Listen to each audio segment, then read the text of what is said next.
हम महत्वपूर्ण प्रश्नों के क्रम में रीतकाल के महत्वपूर्ण प्रश्नों को देखते हैं। इस पंक्ति के रचनाकार कौन है? अभिधा उत्तम काव्य है, मध्य लक्षणालीन, अधम व्यंजना रस विरस, उल्टी कहत नवीन। ये किसका काव्य पंक्ति है? तो ये आपका देव का है। किसका है? आपका देव का है। आगे देखते हैं, देव के बारे में देख लेते हैं। देव जो थे वो कैसे रीतकालीन कवि थे, और रीतबद्ध कवि थे। देव जो है रीतकालीन और रीतबद्ध कवि थे। इनकी प्रमुख रचनाएं भाव विलास, भवानी विलास, कुशल विलास, देवचरित, प्रेमचंद्रिका, जात विलास, रस विलास आदि है। आगे देखते हैं, आचार्य रामचंद्र शुक्ल ने रीतकाल का आरंभ किस कवि से माना? किस कवि से माना है? तो उन्होंने किससे माना है? आपका चिंतामणि त्रिपाठी से माना है।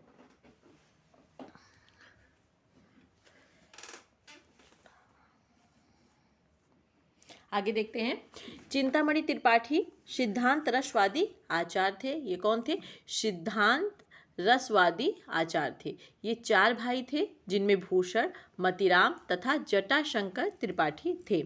इनकी प्रमुख रचनाएं देख लेते हैं। रस विलास, छंद विचार पिंगल, श्रृंगार मंजरी, कवि कुल, कल्पतरु, कृष्णचरित, काव्य विवेक, काव्यशास्त्र आदि हैं।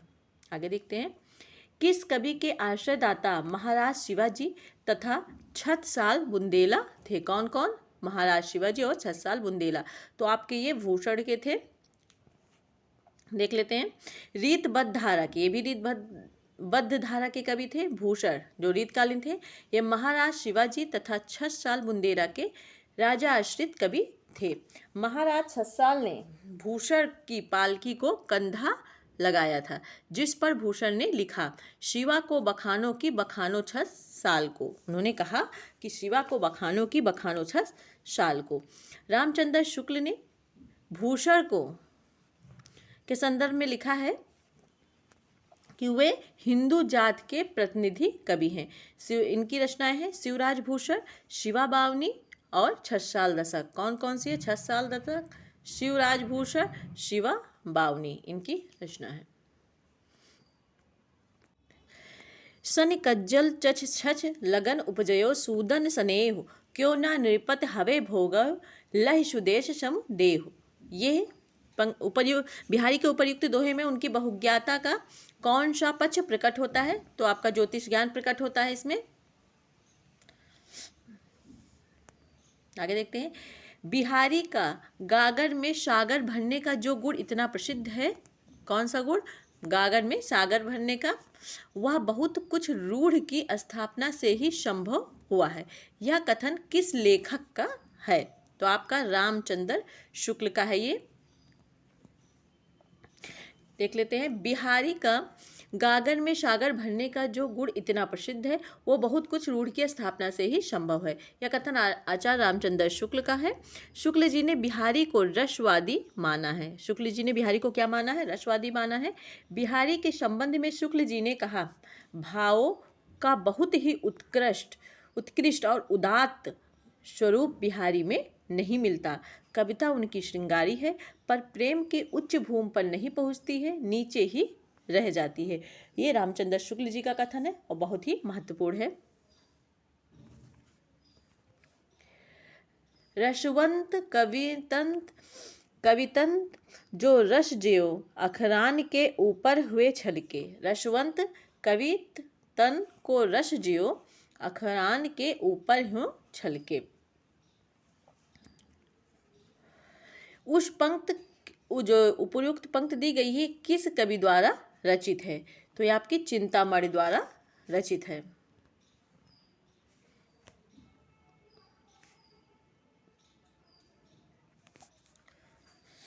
चिंतामणि द्वारा रचित ग्रंथ हमने देखा ही, काव्य विवेक, काव्य प्रकाश, रस विलास, कवि कुल, कल्पतरु। पीछे हम देख भी चुके हैं। अब कुछ पंक्तियां देख लेते हैं महत्वपूर्ण।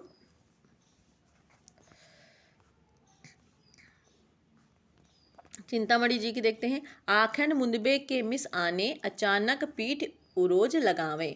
आखन मुंदबे के मिस आनी अचानक पीठ उरोज लगावे। कुलपति मिश्र जी की है, जगते अद्भुत लोकांतर चमत्कार या लक्षण में करयो, ये आपका कुलपत मिश्र जी का है।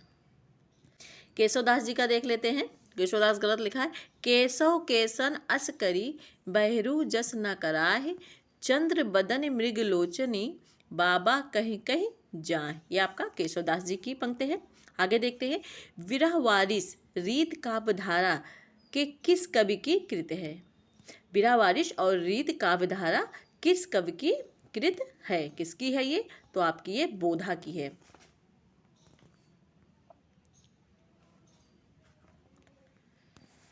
बोधा द्वारा एक अन्य रचित कृति है, उसका नाम है इश्क नामा। ठाकुर की देख लेते हैं हम। ठाकुर शतक, ठाकुर ठसक। द्विज देव की देख लेते हैं। श्रृंगार लतिका, श्रृंगार बत्तीसी। आलम के देख लेते हैं। आलम केली, सुदामा चरित।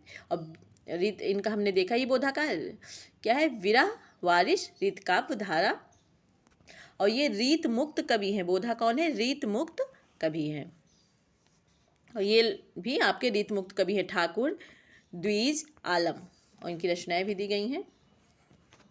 देखते हैं। रीतकालीन कवि केशव की इनमें से कौन सी रचना प्रबंध काव्य नहीं है? इस रीतकालीन कवि जो केशव है उनकी कौन सी रचना है जो आपकी प्रबंध काव्य नहीं है? तो आपका रसिक प्रिया जो है आपकी प्रबंध काव्य नहीं है। रतन बाउनी, जहांगीर जस चंद्रिका, रामचंद्रिका, ये सब आपका प्रबंध काव्य है। ये एक क्या है? रीत ग्रंथ है। रसिक प्रिया आपका एक रीत ग्रंथ है जिसमें रस श्रृंगार का वर्णन किया गया है। रसिक प्रिया में रस में श्रृंगार का वर्णन किया गया है। और शेष तीनों जो इनकी रतन बावनी, जहांगीर जस चंद्रिका, रामचंद्रिका, ये आपका प्रबंध काव्य हैं। आगे देखते हैं। केशवदास द्वारा रचित रसिक प्रिया 1591 ईस्वी में एक रीत ग्रंथ है जिसमें श्रृंगार रस का वर्णन किया गया है। केशवदास का उपनाम क्या था? वेदांती मिश्र था, और ये निम्बार्क संप्रदाय में दीक्षित थे। आचार्य विश्वनाथ प्रसाद मिश्र ने, डॉक्टर नगेंद्र ने और गणपत चंद्रगुप्त ने केशवदास को हिंदी में रीत काव्य का प्रवर्तक माना है। आचार्य विश्वनाथ प्रसाद मिश्र ने, डॉक्टर नगेंद्र ने और गणपत चंद्रगुप्त ने केशव को हिंदी में रीत काव्य का प्रवर्तक माना है। आगे देखते हैं। डॉक्टर विजयपाल सिंह ने केशवदास को कोर्ट का कवि कहा है। डॉक्टर विजयपाल सिंह ने केशवदास को कोर्ट का कवि कहा है। आचार्य रामचंद्र शुक्ल ने केशवदास द्वारा रचित रामचंद्रिका के आधार पर केशवदास को कठिन काव्य का प्रेत कहा है। केशवदास की प्रमुख रचनाएं देख लेते हैं जो निम्न है। रसिक प्रिया, कवि प्रिया, रामचंद्रिका, वीर सिंह देवचरित, विज्ञान गीता, नखशिख, छंदमाल आदि। आगे देखते हैं। तुलसी गंग दुओ भय सुकवन के सरदार। तुलसी गंग दुओ भय सुकविन के सरदार, यह कथन इनमें से किसका है? तो आपका ये भिखारीदास का है। भिखारीदास ने इन काव्य पंक्तियों के माध्यम से कवि गंग, अकबर के दरबारी कवि जो थे, और तुलसीदास की प्रशंसा की है। भिखारीदास ट्योंगा प्रतापगढ़ के राजा हिंदुपति सिंह के आश्रित कवि थे। भिखारीदास की प्रमुख रचनाएं देख लेते हैं। शब्द नामकोश, रस सारांश, छद्मावळ की पिंगल, काव्य निर्णय, श्रृंगार निर्णय, विष्णु पुराण भाषा, शतरंज शतिका, अमरकोश आदि है। निम्नलिखित में से कौन सा ग्रंथ केशवदास द्वारा रचित है? कौन सा ग्रंथ है जो आपका केशवदास द्वारा रचित है? तो आपका विज्ञान गीता केशवदास द्वारा रचित है। केशवदास के बारे में हमने ऊपर देखा ही। केशवदास का उपनाम वेदांती मिश्र था, ये निम्बार्क संप्रदाय में दीक्षित थे।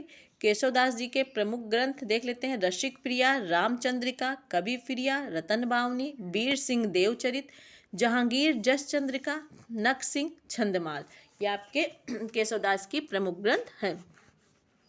बरवे नायिका भेद, मदनाष्टक, श्रृंगार सोढ़का, ये काव्य कृतियाँ आपके रहीमदास जी की हैं। कौन कौन सी? बरवे नायिका भेद, मदनाष्टक, श्रृंगार सोढ़ा। और कवि कुल कल्पतरु आप काव्यकृत किसकी है? चिंतामणि त्रिपाठी की है। अभी हमने ऊपर देखा ही। आगे देखते हैं। अति सूधो स्नेह को मारग, जह नेकु शयानप बाक नहीं। इन पंक्तियों के रचनाकार है। कौन सी पंक्ति है? अति सूदो स्नेह को मारग है, जह नैकु शयानप बाक नहीं। इन पंक्तियों के रचनाकार आपके कौन से? घनानंद जी हैं।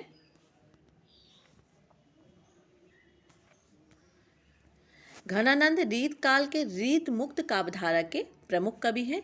घनानंद 1679 से 1739 ईस्वी निम्बार्क संप्रदाय में दीक्षित थे तथा मोहम्मद शाह रंगीले के आश्रय में रहकर कविताएं करते थे। घनानंद ने सुजानसार, इश्कलता, विरह लीला, व्योगवेल, कोकसार, रस के लिवल्ली, यमुना यस जैसी प्रसिद्ध काव्यकृतियों की रचना की। आचार्य रामचंद्र शुक्ल ने घनानंद के विषय में लिखा है, ये साक्षात रसमूर्ति और ब्रज भाषा काव्य के प्रधान स्तंभों में हैं। किसने लिखा है? आचार्य रामचंद्र शुक्ल ने लिखा है। आचार्य रामचंद्र शुक्ल ने चिंतामणि त्रिपाठी को रीत काल का प्रवर्तक माना है।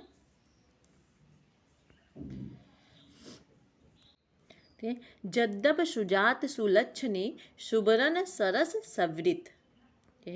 जद्दप सुजात सुलक्षणे सुबरन सरस सुवृत, भूषण बिनु न विराजई कविता बनिता मित।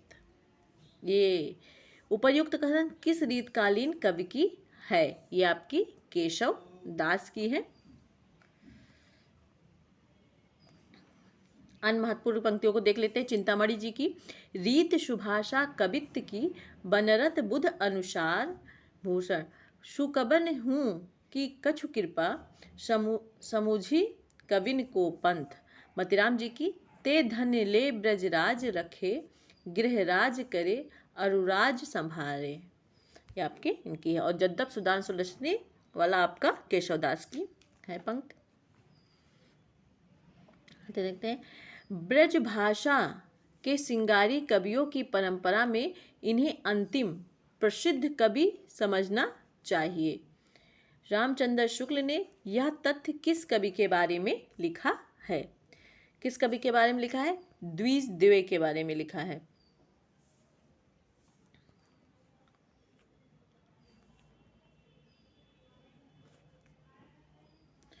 आचार्य रामचंद्र शुक्ल ने ये श्रृंगारी कवियों की परंपरा में, ब्रजभाषा के श्रृंगारी कवियों की परंपरा में इन्हें अंतिम प्रसिद्ध कवि समझना चाहिए।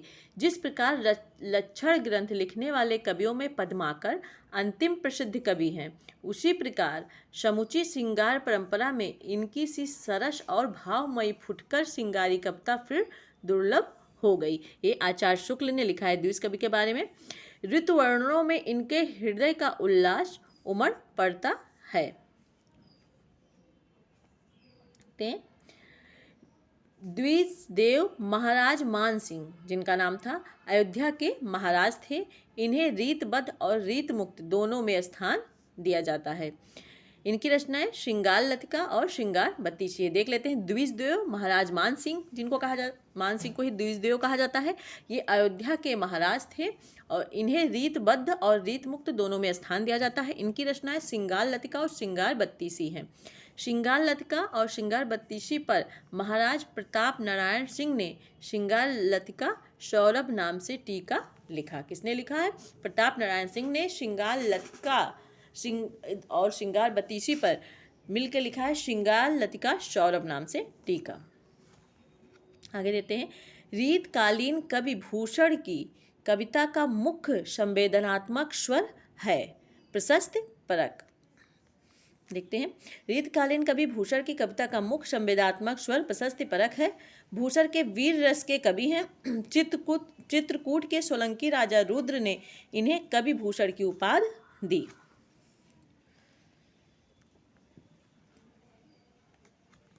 आगे देखते हैं। हिंदी में रीत का प्रयोग साधारणतः लक्षण ग्रंथों के लिए होता है, जिन ग्रंथों में काव्य के विभिन्न अंगों का लक्षण उदाहरण सहित विवेचन होता है, उन्हें रीत ग्रंथ कहते हैं। फिर से देख लेते हैं। हिंदी में रीत का प्रयोग साधारणतः लक्षण ग्रंथों के लिए होता है। लक्षण ग्रंथों के लिए होता है जिन ग्रंथों में काव्य के विभिन्न अंगों का लक्षण उदाहरण सहित विवेचन होता है, उन्हें रीत ग्रंथ कहते हैं। कथन आपका किसका है?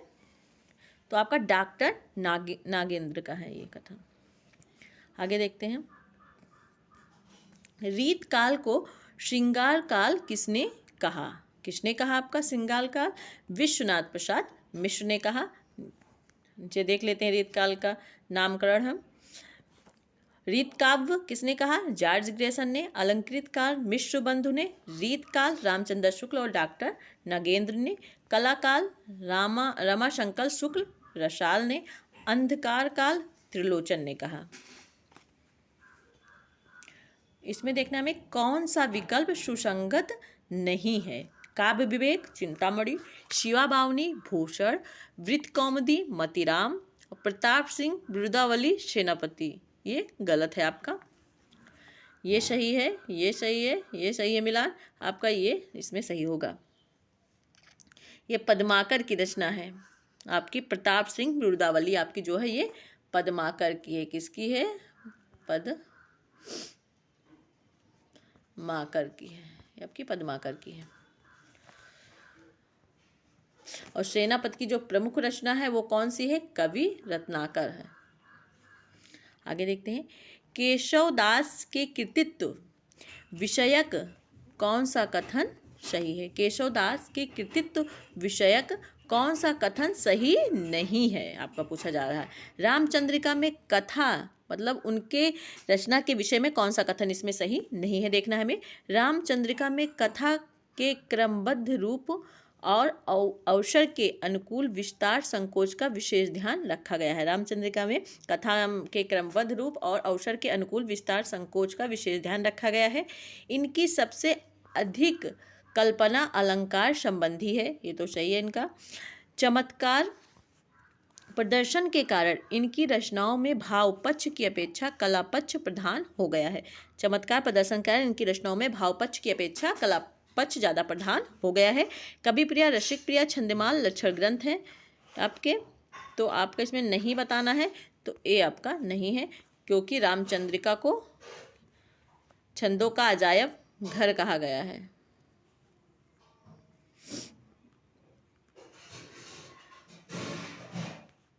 देखते हैं रामचंद्रिका के बारे में। केशव दास रचित महाकाव्य रामचंद्रिका का रचना काल 1601 ईस्वी में। इसमें कुल 1717 छंदों के द्वारा भगवान राम की कथा वर्णित है, किंतु यह भक्ति प्रधान न होकर काव्य ग्रंथ ही है। इसकी चलो आगे देखते हैं। मतिराम से संबंधित कौन सा कथन सही नहीं है? हमें नहीं है बताना है। क्या बताना है? नहीं है। रसराज ललित राम इनकी विशिष्ट ख्याति के मुख्य आधार है। रसराज श्रृंगार रस और नायिका भेद का ग्रंथ है। रसराज के नायक नायिका अत्यधिक चतुर और क्रिया विदग्ध हैं। ललित ललाम में अलंकारों के लक्षण और उदाहरण दिए गए हैं। इसमें आपका बताना है कौन सा सही है, कौन सा सही नहीं है आपको बताना है। तो कौन सा सही नहीं है? ये आपका रसराज के नायक नायिका अत्यधिक चतुर और क्रिया विदग्ध हैं, ये आपका गलत है और सारा आपका इसमें सही है। इनकी ख्याति का आधार रसराज और ललित ललाम है। रसराज श्रृंगार रस और नायिका भेद ग्रंथ है और ललित ललाम में अलंकारों के लक्षण और उदाहरण दिए गए हैं। ये बिल्कुल सही कथन है आपका। मतिराम के बारे में देख लेते हैं। मतिराम का जन्म 1617 में कानपुर उत्तर प्रदेश में हुआ। रसराज और ललित ललाम इनकी विशिष्ट ख्याति का मुख्य आधार हैं। रसराज में श्रृंगार रस और नायिका भेद तथा ललित ललाम में अलंकारों के लक्षण और उदाहरण दिए गए हैं। रसराज की जो नायिका थी वो लज्जाशील और नायक निष्कपट था। देखते हैं कौन सा कथन भूषण के व्यक्तित्व और कृतित्व के संदर्भ में सही नहीं है पूछ रहा है। इनकी कविता वीर रस प्रधान है, सही है। शिवराज भूषण और छत्रसाल दशक इनके प्रबंध काव्य हैं। रुद्र सोलंकी ने इन्हें भूषण उपाधि से विभूषित किया। रीतकाल के रूप में इन्हें अधिक सफलता नहीं मिली। तो इसमें आपका सही है ये आपका गलत है, ये कथन सही नहीं है आपका भूषण के बारे में। आगे देखते हैं। कवि भूषण कृत शिवराज भूषण एक अलंकार निरूपण है। 99 अर्थालंकार, 4 शब्दालंकार और शेष 2 चित्र और शंकर नामक अलंकार डॉक्टर नगेंद्र स्रोत के अनुसार बताया जा रहा है। कुल 105 अलंकारों का प्रयोग किया गया है। इसमें शिवराज भूषण में कुल 105 अलंकारों का प्रयोग किया गया है। यह एक अलंकार निरूपक ग्रंथ है जिसमें शिवाजी का चरित्र चित्रण, तत्कालीन इतिहास एवं शिवाजी से संबद्ध प्रसंगों का प्रमाणिक वर्णन हुआ है। और आपका छत्साल दशक महाकवि भूषण द्वारा रचित प्रशस्त परक काव्य है जिसमें 10 कवित्तों में बुंदेला वीर छत्साल के शौर्य का वर्णन किया गया है। देवकीर्ति सुख सागर तरंग को नायिका भेद का एक विषय कोश समझना चाहिए। देवकृत सुख सागर तरंग को नायिका भेद का एक विशेष विश्व कोश समझना चाहिए। विश्व कोश समझने से उक्त कथन किस विद्वान का है? किसका है? डॉक्टर नगेंद्र का है। ये आपका देख लेते हैं। इसमें कवि देव का सुख सागर तरंग इनका अंतिम लक्षण ग्रंथ माना जाता है जो पिहानी के अकबर अली खां को समर्पित है।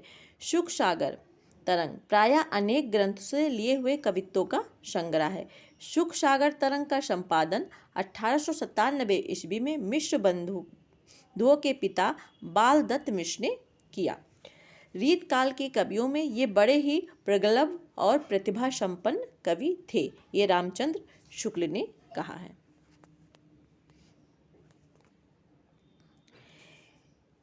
इसका एक एक दोहा हिंदी साहित्य में एक एक रत्न माना जाता है।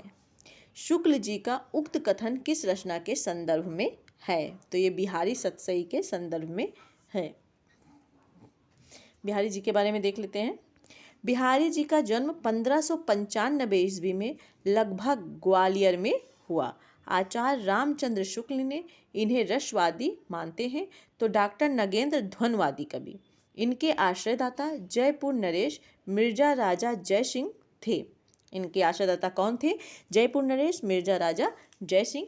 बिहारी सतसई में 713 दोहों की मुक्तक रचना है। जो बिहारी सतसई है वो 713 दोहों की मुक्तक रचना है जिसमें ब्रज भाषा का प्रयोग किया गया है। इसके आधार ग्रंथ गाथा सप्तशती, आर्या सप्तशती एवं अमरूक शतक माने जाते हैं। जॉर्ज ग्रेसन के अनुसार देख लेते हैं। संपूर्ण यूरोप में बिहारी सतसई के समकक्ष कोई रचना प्राप्त नहीं होती है, ये जॉर्ज ग्रेसन ने कहा है। और पद्म सिंह शर्मा ने कहा है, पद्म सिंह शर्मा ने क्या कहा है इनके बारे में? बिहारी सतसई शक्कर की रोटी है। और हजारी प्रसाद द्विवेदी ने क्या कहा है? बिहारी सतसई रसिकों के हृदय का हार है। देख लेते हैं। प्रेम को पीर या इश्क का दर्द इनके एक एक वाक्य में भरा पाया जाता है। प्रेम की पीर या इश्क का दर्द इनके एक एक वाक्य में भरा पाया जाता है। ये आचार्य शुक्ल का उक्त कथन किसके संदर्भ में है? तो आलम के संदर्भ में है कि प्रेम की पीर या इश्क का दर्द इनके एक एक वाक्य में भरा पाया जाता है। ये आलम की रचनाएं देख लेते हैं हम। माधवानल कामकंदला प्रेमाख्यान काव्य है। सुदामा चरित, श्याम स्नेही, आलम केली इनकी प्रमुख रचनाएं हैं। घनानंद की प्रमुख रचनाएं देख लेते हैं। सुजान सार, इश्क लता, विरह लीला, कोक सार, कृपाकंद और यमुना यश। ठाकुर की प्रमुख रचनाएं हमने देखी। ठाकुर शतक, ठाकुर ठसक। रसखान की प्रमुख रचनाएं सुगान रसखान, प्रेम वाटिका, दान लीला।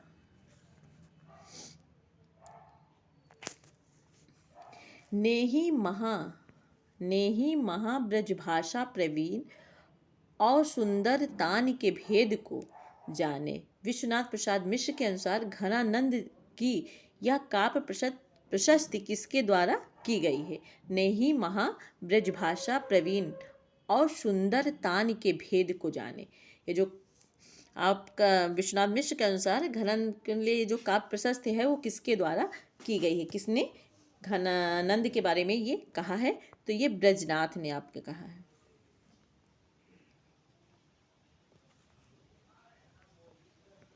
इनका सा अर्थ सौष्ठव और नवोन्मेष बिरले ही कवियों में मिलता है। रीत काल के कवियों में ये बड़े ही प्रगल्भ और प्रतिभा संपन्न थे। ये किसके बारे में है? शुक्ल जी का उक्त मत किस कवि के विषय में है? तो आपका देव के विषय में है।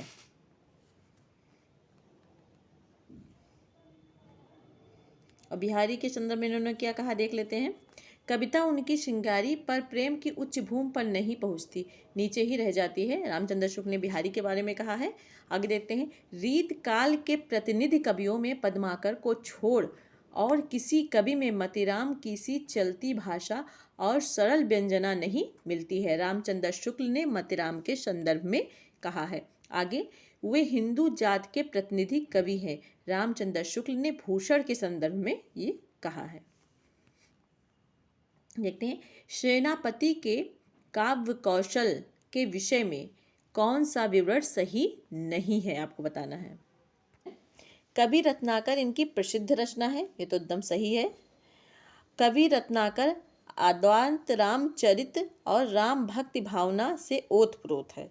इनकी अप्रतिम सफलता उत्कृष्ट ऋतु वर्णन है, ये तो एकदम बिल्कुल ही सही है। श्लेष इनका प्रिय अलंकार है, ये भी सही है इनका। तो आपका इसमें जो गलत है वो वी है, ये आपका गलत है। ये आपका सेनापति के बारे में सही नहीं है। धन्यवाद।